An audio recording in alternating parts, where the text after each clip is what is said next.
Frecuentemente se tiende a utilizar el fracaso histórico del mal llamado socialismo real desde la Unión Soviética hasta la Revolución Cultural de Mao en China para desvirtuar las categorías del materialismo histórico, pero en el presente video me propongo mostrar que tal argumento no solo es falaz, sino que es una herramienta ideológica que refleja aquel miedo que Marx y Engels ya advierten en el Manifiesto Comunista cuando hablan de un fantasma que recorre Europa y del miedo de las clases dominantes que reconocen que este fantasma del comunismo, que implica la conciencia de clase, el proletariado que sufre la plusvalía absoluta y relativa, del proletariado que vive en una sociedad donde los medios de producción y el desarrollo de las fuerzas de producción está determinado por la llamada anarquía de la producción, en donde el capitalista define la producción, la aplicación de la ciencia y la tecnología no para satisfacer las necesidades básicas, fundamentales,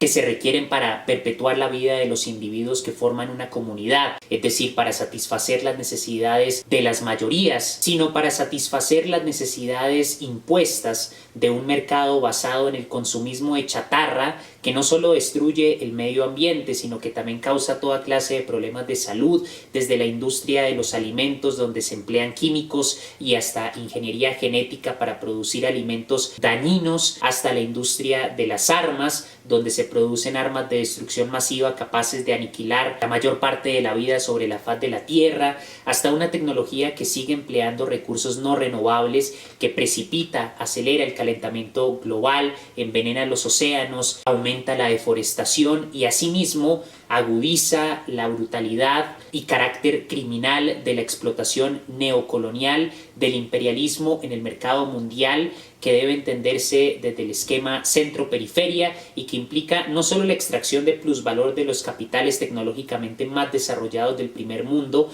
a los capitales tecnológicamente menos desarrollados de la periferia, sino que también implica la imposición de dictaduras de gobiernos de ultraderecha que desangran países en América Latina y en África. Por lo que el argumento de desvirtuar el materialismo histórico en función del fracaso del mal llamado socialismo real, digo mal llamado porque en la Unión Soviética no se colectivizaron los medios de producción, en la Unión Soviética no se abolió la plusvalía absoluta ni la plusvalía relativa, en la Unión Soviética no se superó el trabajo enajenado y de hecho el trabajo enajenado en el ámbito de la producción científica e intelectual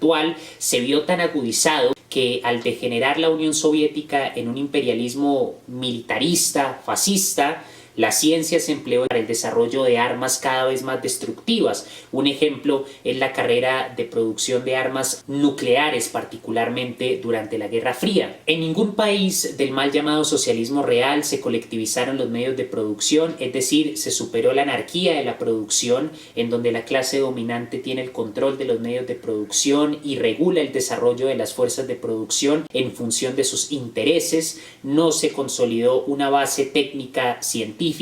que pudiese permitir la superación de la contradicción entre las relaciones sociales de producción en el capitalismo y el desarrollo de las fuerzas productivas que permite resolver problemas tan apremiantes como la pobreza extrema y la hambruna, de manera que al no superarse ni siquiera los antagonismos de clase, porque los bolcheviques, que realmente son una burguesía mal enmascarada, que ejercían el control de los medios de producción de forma monopólica y también el poder político en la Unión Soviética, comenzaron a perseguir a todos aquellos grupos e individuos que estaban en contra del régimen soviético, instaurando un totalitarismo de carácter fascista. De manera que la lucha de clases en la Unión Soviética de hecho se agudizó por el control totalitario de los bolcheviques de alta clase, que lejos de operar bajo los intereses del proletariado o de las mayorías de los campesinos, seguían sus propios intereses deshumanizados, eran una clase dominante. De manera que, teniendo en cuenta que en ninguno de los países del mal llamado socialismo real se llevaron a cabo las transformaciones que propone el materialismo histórico en su aplicación práctica, que implica superar el capitalismo para dar paso a una sociedad comunista, a continuación quiero explicar en qué consiste la sociedad realmente comunista, el auténtico socialismo como superación del capitalismo, y al mismo tiempo voy a argumentar para para mostrar la vigencia de las categorías del materialismo histórico y la urgencia de emplearlas en el ámbito de la denuncia teórica de las formas de autoenajenación presentes en la economía, principalmente en el modo de producción capitalista, pero también en la religión, la ideología política y la cultura que se levantan sobre la base del modo de producción capitalista, empleando ese método de la praxis práctico-crítica que ya el joven Marx enuncia en sus 11 tesis sobre Feuerbach. En ese orden de ideas, partiendo de que se puede demostrar históricamente que el socialismo real no fue socialismo y mucho menos comunismo, porque en ninguno de estos países se superó la plusvalía, que es la no remuneración en el salario del trabajo vivo objetivado en el valor de un producto, no se superó la plusvalía relativa, que supone reducir la cantidad de trabajo necesario, aumentando la productividad del trabajo mediante el desarrollo tecnológico y empobreciendo aún más al obrero, agudizando la división del trabajo, que implica un uso instrumental de la ciencia, no para satisfacer las necesidades de las mayorías, sino para perpetuar el sistema de producción obsoleta, de crisis de superproducción en el ámbito de países del primer mundo, donde hay crisis de superabundancia, mientras en el tercer mundo millones de personas se mueren de hambre, sin emplear el enorme avance de las fuerzas productivas de la ciencia y la tecnología para satisfacer necesidades básicas como la hambruna y la pobreza, que fácilmente se podría hacer si se empleara de forma humanitaria y racional los medios de producción en el capitalismo. Lejos de hacer eso, el capitalismo escoge acumular chatarra innecesaria que está acelerando el calentamiento global, que está causando toda clase de problemas en el ámbito medioambiental y que también amenaza la supervivencia de la humanidad y que también implica como forma de superar las crisis de superproducción que la industria armamentista genere conflictos. De ahí se puede entender las constantes invasiones al Medio Oriente para tener la manera de revitalizar la economía mediante la industria de las armas, que ha probado ser una de las formas más rentables de salir de una crisis de superabundancia. Considerando las consecuencias destructivas del uso deshumanizado e instrumental de la ciencia como medio de producción, así como la considera Horkheimer, y teniendo en cuenta que el futuro de la humanidad y del planeta se ve amenazado por el uso destructivo que se le da a la tecnología en el modo de producción capitalista, siendo la consecuencia del antagonismo o de la contradicción entre las relaciones sociales de producción y el desarrollo ingente de las fuerzas productivas, que va desde el control centralizado, cada vez más centralizado, de los medios de producción que responden únicamente a los intereses de la clase dominante, hasta el trabajo enajenado como una contradicción que implica la relación capital-trabajo y que supone que el trabajo tanto material como intelectual no le pertenece al obrero, no le pertenece al intelectual o al científico que está produciendo el conocimiento, y al ser un trabajo alienado está instrumentalizado exclusivamente a los intereses de la clase dominante. Teniendo en cuenta estas contradicciones del capitalismo, hoy en día es urgente transformar este modo de producción en donde la ciencia se emplea para la industria de la guerra, para una industria farmacéutica que le interesa más vender que curar, para la industria tecnológica de la obsolescencia programada, donde se diseñan y fabrican productos, dispositivos y aparatos tecnológicos deliberadamente diseñados para durar menos de lo que deberían y lo que podrían durar, causando todo un problema de contaminación y destrucción de la naturaleza, de los ecosistemas, agotando los recursos no renovables del planeta, teniendo en cuenta la acumulación incesante de armas de destrucción masiva, armas nucleares, armas biológicas y químicas que tienen la capacidad de aniquilar a la humanidad y a muchas otras formas de vida sobre la faz del planeta, pensando en la explotación que se da en el mercado mundial, donde la periferia sigue siendo empobrecida por la extracción de ganancia extraordinaria a manos de los capitales tecnológicamente más desarrollados, lo que a su vez explica también la necesidad de financiar dictaduras desde la dictadura de Pinochet hasta Videla en Latinoamérica y de financiar toda clase de regímenes absolutamente barbáricos en África. Solo basta ver la violencia actual en la República Democrática del Congo, donde se extraen toda clase de materiales que son fundamentales para mantener las industrias deshumanizadas del capitalismo en el primer mundo. Teniendo todo esto en cuenta, voy a explicar en el presente video que el verdadero comunismo busca, en primer lugar, abolir la propiedad privada. Y esto no significa, como ideológicamente se introyecta en el imaginario de las masas, no significa que nuestras pertenencias arbitrariamente van a pasar a pertenecerle al grueso de la sociedad o la colectividad, sino que desde el punto de vista del comunismo, como lo plantearon Marx y Engels, por ejemplo, en el Manifiesto Comunista, abolir la propiedad privada significa abolir esa ganancia ilegítima que el capitalista o el burgués acumula cuando se comercializa una comodidad, mercancía o producto, ya sea del trabajo material o intelectual, que al medirse en precio se comercializa en el mercado y se convierte en valor de uso o valor de cambio, sobre todo valor de cambio, porque el valor de uso es relegado en el modo de producción capitalista a favor de un valor de cambio que responde a la demanda, a la necesidad y al consumismo de un mercado donde se valora una comodidad no en función de su capacidad de gratificar las necesidades básicas, sino en función de su capacidad de generarle riqueza a la clase dominante. Cuando el obrero produce una comodidad o una mercancía, ya sea en el trabajo material o intelectual, la producción de esa comodidad o mercancía es vida humana objetivada, y esa es la definición fundamental de valor: vida humana objetivada en el proceso de producción de una mercancía o una comodidad. Cuando esa comodidad se comercializa y ese valor se mide en precio, la totalidad del valor producido por la vida humana objetivada del proletario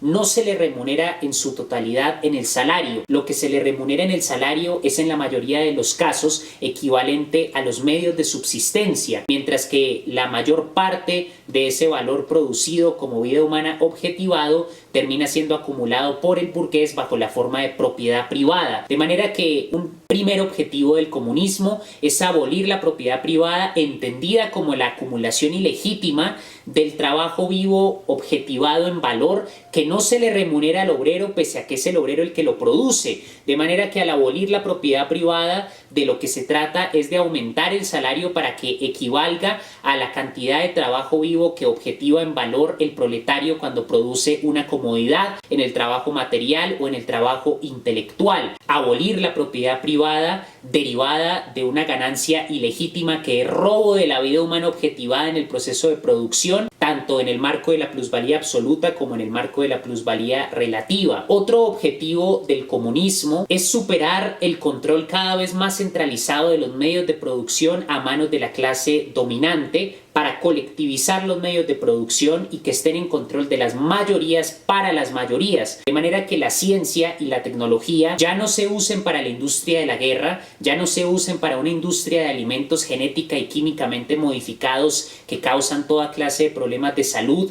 ya no se use para la industria de las farmacéuticas, donde se fabrican medicamentos no para curar sino para vender, ya no se use para perpetuar una tecnología que destruye el medio ambiente, sino que se use la ciencia y la tecnología primero para satisfacer las necesidades básicas de las mayorías, es decir, eliminar la pobreza extrema y eliminar el hambre, que es posible gracias al desarrollo actual de las fuerzas productivas, pero debido a que los medios de producción están bajo el control cada vez más centralizado de la clase burguesa, toda esa capacidad material que fácilmente podría resolver problemas como la pobreza extrema o la hambruna, se invierte en las crisis de superproducción y en la industria obsoleta, innecesaria, deshumanizada y destructiva que acabo de mencionar, desde las farmacéuticas hasta la industria de la guerra. Una tercera reivindicación u objetivo del comunismo real es transformar la estructura política, porque Marx escribe en contribución a la crítica